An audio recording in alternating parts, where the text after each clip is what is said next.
Most people prefer to recover in the comfort of their own homes. Healthcare providers are acutely aware of the need to support people at home and relieve the burden on families. There is also an important link between home care services and the needs of people who require chronic disease management. People do better in homes in terms of recuperation.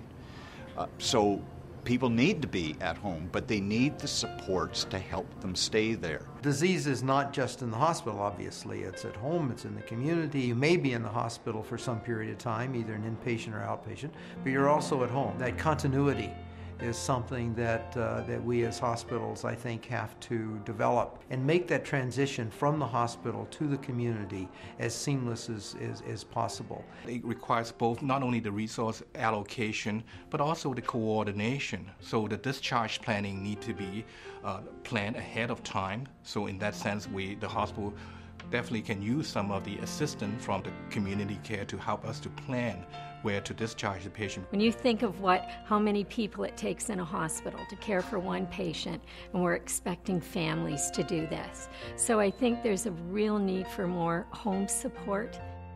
In-home respite care is care provided in-home by a personal support worker, in most cases direct unto the client. Not be dependent on the hospitals, not be dependent on emergency room admissions, and also it prevents rest and retirement home or long-term care home admissions. Well, I had a stroke 2 years ago, September, and I lost the use of my left side. I had been going to the hospital twice a week, and just getting in and out of the car was really an ordeal. The team leader came and realized what I was going through in order to go from here to my bed and then from here to the bathroom. She said, we'd better see if we can get somebody to come to the home. So they did. That was a godsend. You do not go looking for service until you need the service, and then it's often too late. So somehow we need to be more proactive in how these services are presented and available. My suggestion would be that the LHIN continue to resource the CCACs and enable them to provide that level of service so that they can remain in their homes or be properly cared for upon discharge from hospitals. We're quite good at providing the continuing medical care and treatment that's required in the home, and we do provide a certain level of services for personal care. But I think we really need to improve that and increase it so that we do keep people out of hospitals. People who receive care are grateful, but want to be reassured that the system will be sustained. I used to golf and I used to bowl, and I was active, but I can't do that now. I have a Red Cross coming to give me a bath twice a week. And that is very, very important because can you imagine not having a bath?